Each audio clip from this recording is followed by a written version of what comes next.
Yes, fellas. Welcome to Bala Sport. How you guys doing? Got my brother Lino with me. Lino, what's going on, brother? What's going on, man? I was just got home from the gym and I just turned on the TV just to get some background noise. You Uh, know what game was on? what game? The Bills and Chiefs. No way. Yeah, I got caught like the last 5 minutes and it does my heart good knowing that that ball still went wide right. Yo, what a great way to start this shit off, though, man. Well, I wish Boy Solo was here so you could hear this. That would have been crazy. You probably would have been like, "Oh man, let me get out of here." Yo, but He's my got guy, his man. nicks. Yeah. But dude, speaking of that, man, we got a lot to get into, man. We got the NBA playoff. And of course, speaking of the Knicks, Jalen Brunson dropping 41 points. The Lakers surviving. Minnesota take your business away, home and away, Hmm. swept in the Phoenix Suns, and one of the most epic games last night in the playoff. Fucking Dallas Maverick and the Clippers, man. And the LA Clippers. Whoa, what a match that was, bro. But Yeah. before we get to that, my guy, man, we got to start with, I think, about 257 boys. Because some of them are men's now, because compared to back then, you know what I mean? Some of them probably 24, 26 into the draft. Yeah. But I had the dream come true in the NFL, the 2024 NFL draft, bro. What a historical night I heard this was, man. The most, offensive, when I think the first 14 selection had all offensive players. Yep. Though, talk to me, man. What do you think about the draft? And what do you like and what you didn't like? We're going to get to every little detail, and I want to hear from you. Let's go, my guy. I mean, quarterbacks wise, I think there was what six quarterbacks taken, um, three off the bat. I think it's six in the first 12 picks or something like that. It was, and I just have a hot take. I don't think any of them. I'm not saying they're not going to be good in the NFL, but we're going to look back at this draft in 10 to 12 years. And be like, it wasn't the quarterbacks weren't that good. I don't have I don't know what it is about Caleb Williams. I'm not a true believer yet. Uh-huh. And not only that, he's going to an organization where quarterbacks they kind of go to die. The front office itself is not that good. It's getting there, but they just can't get over that hump. And it's the same with Washington, how they pick Jaden Daniels. Washington's organization has always been shit. I mean, they got rid of Dan Snyder last year. See if that can maybe get some good karma in that locker room. But I like Jaden Daniels more than I like Caleb Williams. I just feel like they're having an uphill battle from the start, from the organization standpoint, because these are the people that are going to be picking your future. How are we going to get you some receivers? How are we going to get you some offensive linemen? Can we build you a defense? Right. These are the kind of guys that can help your play on the field by picking players that can better suit to help around you. Yeah. So, I mean, but right now, when you look at the Chicago Bears, like, would you say that they already? I mean, the only thing that was missing is a quarterback because they do got receivers. How's the defense was last year? You know, what I mean, especially toward the end of the season, they look pretty good. Do you think the only thing that Mhm. was missing was just kind of guy that everybody making it seems like he's this next Patrick Mahomes, even though we didn't know Patrick Mahomes was going to be this Patrick Mahomes when he got drafted. But of course, Right, right. he went to Andy Reid, which is offensive genius, if I might say, in my opinion, the best coach in the NFL. But you could argue with the moon if you want, but I think he's the best.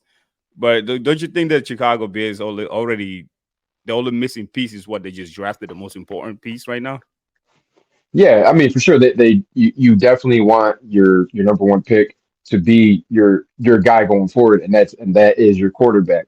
Now, with that being said, their offensive line was shaky. I mean, you had Justin Fields running for his life.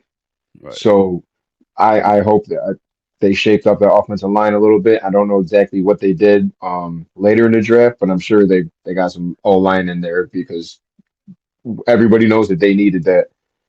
But I just something about Caleb Williams. I'm not sure that there's high expectations throughout media Right. saying that if this looks like at least a playoff team for him in his first year. And that's a lot to put on a quarterback's shoulders, and he's ready for it. I mean, he's very confident. I believe the Bears they drafted a punter. I don't know if you heard this. They drafted a punter in the late rounds, Oh no. and he texted the punter and said, "You're not going to be punting a lot this year." I mean, that's some bold confidence, Right. and yes, he has got comparisons to Patrick Mahomes, but so does Zach Wilson. So Yeah. I mean, comparisons are only built off of prototypes and a couple throws that you may make in college or on your pro day and say, "Oh my God, we've never seen this before." We have, but let's put on the shoulder pads. Let's actually put a defense out there that wants to attack you and not just there for some scout team. And let's see what you really got. Because when the lights are on and they're shining, can Hmm. you shine brighter? Right. So with another thing too, like 7 wide receivers won the first round. Which wide Mhm. receiver was most impressive for you? What team made the right move with the wide receiver selection? I really like the Giants, how they picked up elite neighbors. Mm, My only concern is the guy that's throwing it to them, and that's Daniel Jones. right. That- Neighbors, I believe, can be the best wide receiver out of this draft, but I just feel like Caleb and Jaden, he's damned from the start because he's going to a team that a quarterback. I mean, it's Daniel Jones, man. He's not going to. I'm not saying I'm not comparing Kirk Cousins, but at least we know Kirk Cousins. He can sling the ball. We see what Right. Justin Jefferson has done his first couple years in the league with Kirk Cousins. Daniel Jones is he's not that guy. And I thought they tried to move up and get a quarterback. Nobody was trying to take that. They're like, we're sticking with our pick. Your trade offer is not good enough, so they're like, Right. okay, we'll take neighbors. We're going to stick with Jones. I mean, they gave him that big contract. Not that big contracts matter. I mean, hey, Eagles gave Carson Wentz a whole bunch of money. They're like, Jalen Hurts, you're up. So, True. and we've Denver, Russell Wilson. I mean, we've seen big contracts taken out, and they're like, we're just going to take this money right back. We're going to pay you off whatever we owe you, and we were going to move on to the next guy. And that's how this league is going to be becoming. So, I'm neighbors impress me. Brian Thomas Jr. Impresses me. A little bias here, but man, Xavier Worthy. Thank you, I was, Buffalo, yet again. there we go again. I was waiting for that, bro. I'll give out an extra there. But man, I need a little bit detail on that pick, right? So Buffalo did it again. Traded hmm what first round pick to you guys. You guys selected Patrick Mahomes.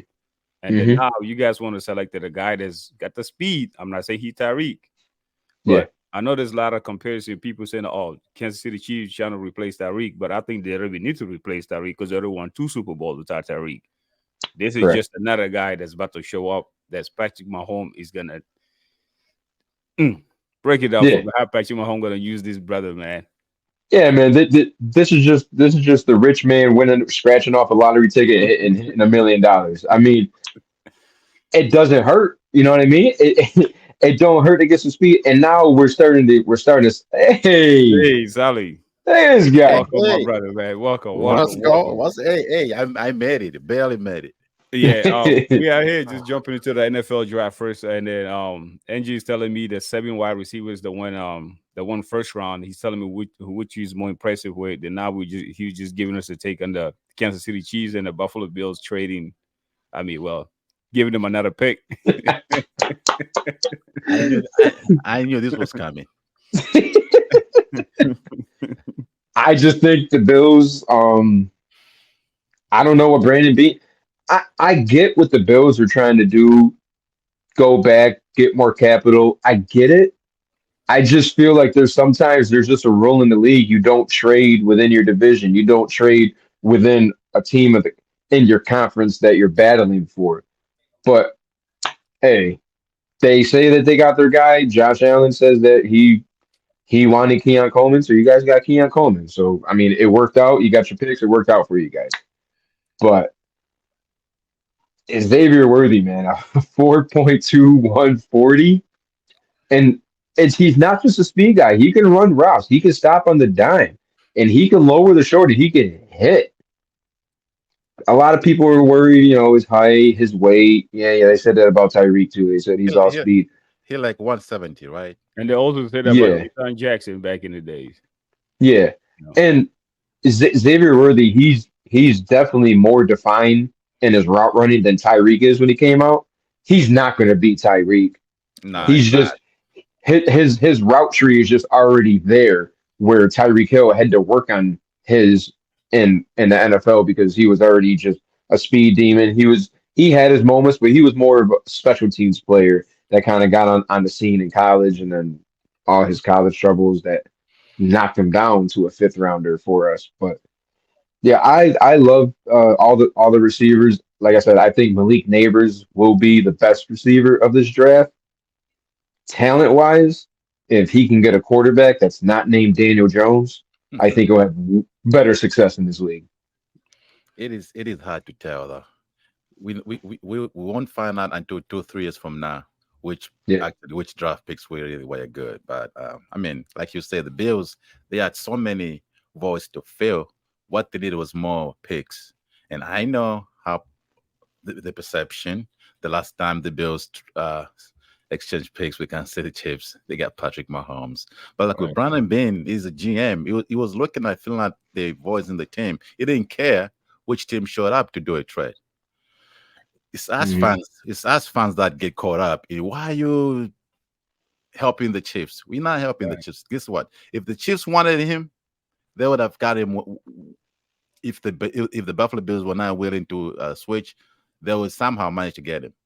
And I like our picks. I mean, we picked 7 players. We picked Franco's son and drafted free agent. He's a running back. He was overlooked. He led the when you look at the stats, he led college football in touchdowns, I think. Mm. So, Mhm. but I'm I'm not over impressed with our draft, but I give Brandon Bean at least a B plus. I think he did a good job with what he had, and also remember there's still room to bring in a veteran receiver. Right. Odell Beckham is out there on the market, and I'm not saying he's the answer. He's way past his prime, but is there on the market? There's a few receivers that's still on the market, and I'm pretty sure they're gonna add a couple other receivers just to. But like we said, man, we never know how this is gonna pan out. I mean, Karma may be better than Steph. Who knows? We just can't tell. He's definitely taller than Steph Diggs. He has 40 pounds over Steph Diggs. His route running is not as good as Steph Diggs. He doesn't have excellent speed, but he's a football player. He understands football. If you watch most of his catches in college, it's not because he was just outrunning players, but he was always in the right positions, and he made. And I think I heard a stat that said he only dropped 5 passes in his career. So Wow. I mean, with Josh Allen throwing the ball, man, I'm very. I can't wait for training camp, St. John Fisher. I want to see how these players will be looking, and then we'll see how it goes out, man. I'm not very impressed, but I'm not worried. As long as you got Josh Allen, man, listen, everything will be fine in Orchard Park. I like everything you guys say is about wide receivers that's been selected, but you guys not mentioning one of the wide receivers that went to Arizona, Marvin Harris Maybe Jr., Harrison bro. Jr. Come on, because man. because they're kind of dysfunctional a little bit. That's why. But they still got a quarterback that could throw the ball to that guy, that kid, man. I think he's a No, baller, man. He's one of the he's a best wide receivers, if he's not the best wide receivers coming out of college. yeah, but Kyle Murray is a good running quarterback, but is not a great pure quarterback. Marvin Harrison in his if he went to Cincinnati Bengals, he'll be a big problem. In True. Arizona, it's a little different, but we'll see, man. And also, I don't know how much trust you put in Kyle Murray. He might get hurt first quarter of the season. He'll be out, just like the previous couple of years. So I think that's why we're not talking about him as much. Obviously, according to all the experts, they think is the best pure receiver in the draft. That's what they think. But also, you got to remember, you need a quarterback, man. Without a quarterback, all your talent True. is just gonna might go to West. True. So it was about 23 players that went on the first round in the offense, and the second round, of course, it was defense. There were 20 players on defense went in the second round. You know what's funny? So much for saying defense wins championships. I mean, he Yeah, does, yeah, yeah. he does, but we've seen the previous 5, 10 years that the great offenses eventually they'll win. Now look at But you got to also look look at at it. the But Chiefs. But you can also look at it from last year's standpoints. Like a lot of teams had a good defense, but didn't have great offense. Right. So that's what this year's draft. A lot of teams needed a quarterback and offense, and this is probably might be the best wide receiver in class since 2004. I heard. I don't know if Just I'm, you know what I'm saying. so, So yeah. when Yeah. yeah, so when you got that, and then the second round you got defense. Okay, now we got our offensive players. Let's hit up on defense, like you said about Buffalo. Buffalo need wide receivers. Dallas need wide receivers. A lot of teams out there need offensive players. The second round with 20 defensive players being selected in the first round. you know. And one of the most impressive for me, the Philadelphia Eagles, we were motivated to fill in the secondary. And I think they did a great job of trying to go for the speed. How do I say this in English? My bad. What We he went- was he was speaking English. right. You know, Kwan Metcher, man. I heard a lot about him. One of the best secondaries in the draft, and we also went for Cooper Deshaun. Deshaun, I don't know if I'm pronouncing his last name right. Excuse me. I think the Eagles did a great job of trying to fill in the strength in the secondary after what happened last year. Oh, And but with that, but do you really think you need like a extra fast corner, or you that's what my just question to you now, like for or you you guys. just need somebody that has a hack for the ball? Like there's a lot of Yeah, players that's what that that's are what not right. They're not the fastest, but for some reason they just tend to get interceptions. right. But when you talk about Kwan Metcher, they say that he got the speed and he got the height, but he's a gambler, he's a risk taker, like like Stephon Diggs' brother with the Dallas Cowboys. Right. And he was also, and then when you add Slay and all these other guys coming in, I think that the Eagles did well in the draft pick because you go for what you need. You know what I'm saying? We didn't try to draft anything. We need a secondary to be strong. Is this enough? I'm not sure, but I do like that. I do like our. I mean, we got the best GM in the league, hands down. Nobody can deny that. Can you deny that, Angie? Nah, I mean, I speak for all white people when I say, look at the Eagles with two white cornerbacks. My guys, that's what I'm talking about. Yes, You dude. know, I was gonna get there. They got a couple. They got a couple of Jason Sehorns on their team, man. Yo, but seriously Wow. though, man, like my question now, like, why does he take why does like a lot of teams knowing what this kid has did in college so far? I'm talking about Cooper Deshaun. Tell me if I'm pronouncing his last name wrong. Okay, please correct me if I'm wrong. Why does he take so long when he was like top, like one of the top cornerbacks in college? Period. You know what I mean? He got about 3 touchdown in interception return or whatnot, pick six. I mean, like, Mhm. why he went so late? Why did he Yeah. fall so back? Yeah, so back in the 48, Eagle pick him in the 48 pick. I mean, I think it all depends on the needs of a team. There's some Right. GMs that believe that no matter what the need is, they're gonna pick the best player available. And then there's some GMs that say, you know what, I'm gonna fill the voids that we need, not the best player available. And I think that's the case. I don't know. What was his history? Anything in his history that would prevent teams from drafting him? Because I hear there was another quarterback who fell backwards because about the what Netflix special, something like that. You guys hear the story? Yeah. Yeah, so some GMs are so petty. I mean, they will look at the things you did when you're 16, 17, and for that reason, he has to fall back. But I think the most important part, I think, is all depends on the needs of certain teams, Right. like the Cincinnati Bengals. When you have those stud receivers, if they were picking first, they don't need to pick another receiver. They'll go to their need. I guess that's really what might have happened. All right. Yeah, I mean, like you said, the offense ruled round one, defense ruled round two. But if the Chiefs needed a linebacker, be like, but this is the best cornerback available. We don't need a cornerback. You know what I mean? Right. So Right. we're going to go based off of that. And let's just say we did need a cornerback. Not only does he has to fit our system as well and fit our scheme. He might not be good for our scheme. And I know people will say, well, it doesn't matter. He's the best cornerback. He can adapt.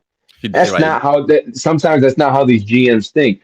right. Like Spagnola, when he tells Brett Veach, like, "Hey, this is what I want you to look for." Uh, Spagnola likes guys that has the wingspan. They got to be a certain height and they got to fit in that weight scale. That's what he likes. Like in the sixth round, we drafted Kamal Hayden out of Tennessee. Everything that this guy measured Mhm. was exactly to the T just like L'Jarius Sneed. What? Hand size, height, weight, everything. And that just happened to be what it is, but that's what he wants. He wants somebody to fit his scheme, and that's how he's always been from the Giants to the Rams to the Chiefs. That's just who he is. So these GMs, these coaches, they don't really care about the best player available. Not saying they don't, but you also have to fit their scheme as well. Right. So Right. that's why I mean, I'm for one shocked that he did not make or he went to the second round. I believe he's definitely a first round talent. So the Eagles got to steal there because that kid can ball, man. I Right. mean, kid can ball. To do. So what do you think about our first round pick, the quantum Mitchell picks that come from Toledo? Pronouncing that right? What do you Toledo? think about? Yeah, what do you think about that pick though? Like, I know everybody also writing. I mean, talking about how that was a steal to still be in the 20. I mean, the 22nd pick. What do you think? Because I know that's what the Eagles needed. I love the fact that we went for what we need compared seeing what happened last year in the secondary. We really need Yeah. to fill in the gap of the cornerbacks. So Oh what yeah. do you? That kid is a dog, man. That kid is so good. And like you said, the defensive draft, it didn't start to pick 15, and you Right, got him at what, 22nd? 22nd. So I mean, kid can play and he fits your scheme. And like you said, now you have two young corners that are going to be mentored by vets. That's Right. huge because they can teach you stuff that it's kind of like when you look back in life, like I wish I knew what I knew now. Hmm. These vets are going to teach these young kids, hey, tricks a trick, how to get away with this, how to do. It's all about the footwork, and that sometimes your best ability is right up here. True. And yeah, he is a little bit of a what would you say A risk taker. That's what I'll kind call it. yeah kind of like Trayvon Diggs, a little Yeah. bit of Marcus Peters, where like I'm just gonna jump this route, and that's good if you're Sometimes it right. works, but when it doesn't work, Yeah, But you, so but, that but you also gotta see like a defense, no matter what, no matter what type of like sport you playing, even soccer, like the risk takers actually be the dogs, and that's how you become a great defender. I mean, mhm, as time goes on, that you become mature, like you said, or mentally, now you say, okay, now I can read the game more than what I do. But if you got the ability, especially the speed, because yeah. it's about getting to the ball before the receiver get to the ball, basically. You know what I'm saying? But go ahead, right. Sally. I was gonna say it's about preventing the ball getting to the receiver. Right. Whatever you gotta do to not happen, that's what you gotta do. But I was just looking at your list of the draft picks of Philadelphia Eagles. When you look at the previous drafts, I remember last year I think we're calling them what? They are Georgia, The Georgia Bulldogs. right? Yeah. I'm looking at the schools that their picks came from. I mean, we're talking about Toledo, Iowa. I mean, NC State, Houston Christian. I mean, you don't see like major schools on the list. That just tells you that the way you look at draft picks now has changed. Teams are not just going to major schools. They're pretty much looking for players from everywhere. I heard there was one player who got drafted who was playing football in Canada, college in Canada. He's the only one. And we'll see how their Bills drafted a rugby player, Right. international from England. So there's so many teams the teams are trying to become more creative and more open by drafting, not only going to major schools, but going pretty much everywhere to look for players. It was just something that I noticed that I don't see major schools on that list. They have like smaller schools, and um, it's just crazy, man. Now that you say that, like, I got a question. Do you think that the NIL got a lot to do with this? Now, players could actually go to schools, not based on, like, for example, like Core Mitchell, the one we're talking about. Nick Saban says that Alabama was waiting for him to get into the transfer portal. They was gonna go for him, but Oh yeah. I think something about he refused because, and I listened to an interview where he says that money and something else he says is not all that matters. The relationship he had built. That's why he never left. So he's the type of dog because in high school everybody passed on him. So he had motivation to prove himself to this big school, but he wasn't gonna leave Toledo to go to this big school because he said money and that relationship that he got with this school and the fan base is bigger than what they got to offer him. So that's why, like, listen to that. I mean, you got a lot to. It's like he carrying this burden in his shoulder. Says, "I got a lot to prove. I got a lot to prove." That's the type of players that you need on your team, especially as a defense. Not a lot of people like to play defense. Not any sport. So we're gonna get them to the NBA. Yeah, man. Defense But bro, sucks. this guy, but bro, Playing defense sucks. We all know that. I saved this for last, bro. All right. So What's that? the Atlanta Falcons signed Kirk Cousins to my 4 years, goodness. $180 million. Man, And the first round, they went selected a quarterback, which is 24 years old. I'm gonna start with you, Sally, man. Give me your take there. What is the Atlanta Falcons are doing? Was this the right pick or not? dude, when they made the pick the night, I was confused. The next day, when I woke up after I thought about it, I was still confused. And now I know the general manager, he gave some reasons and all blah blah blah. This is what I said. And I'm glad they say they did tell Cousins that they're gonna draft a quarterback. But first of all, he has so much guarantee money in that contract. Right. I guess what they're looking at in case it doesn't work out. Because like you mentioned in the beginning, you drafted a quarterback that played what, 4 or 5 years in college? He's 24 years old? 24. Yep. There's no time to sit him for 2-3 years to develop. There's zero time. So are you gonna sit a 24-year quarterbacks to wait until Kirk Cousins is done playing and then playing him? It doesn't make sense at all.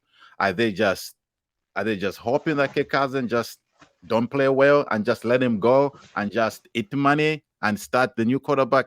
I don't understand. But I just don't get it. I don't know what they're thinking. Or maybe they have a scheme where they're gonna use both quarterbacks. I don't know if that's what they're thinking, but it doesn't. It makes zero sense, man. Especially with that guarantee money that just gave Kirk Cousins. Just a few weeks ago, we were talking about if it was a mistake, give him that much money for a player that has only won one playoff game. He always chokes in the playoff, and he got so much money, and then you sign to that amount of money, and you still draft a quarterback in the first round. I don't know what they're thinking, but I don't care. That's not my team.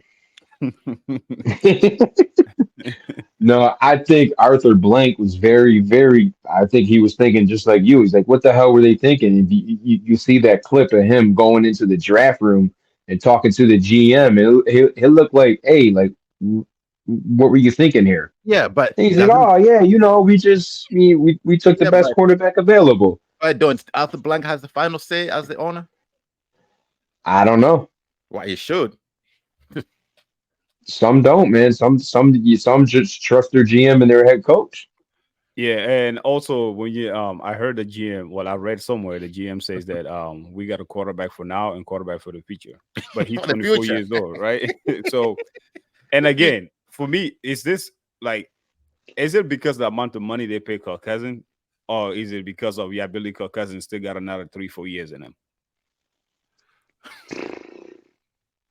They don't. I don't think they believe though. They don't believe that. It's just the market. I think when they signed him, they thought there would be a bunch of teams lining up to sign Kirk Cousins. That's why they gave him that much money. If they knew that these teams were not interested, I don't think they would have paid that kind of money because I don't think he deserves it. Well, I guess that goes for what Cam Newton was saying. You know, I mean, give him a resume, he probably would have given more because how can you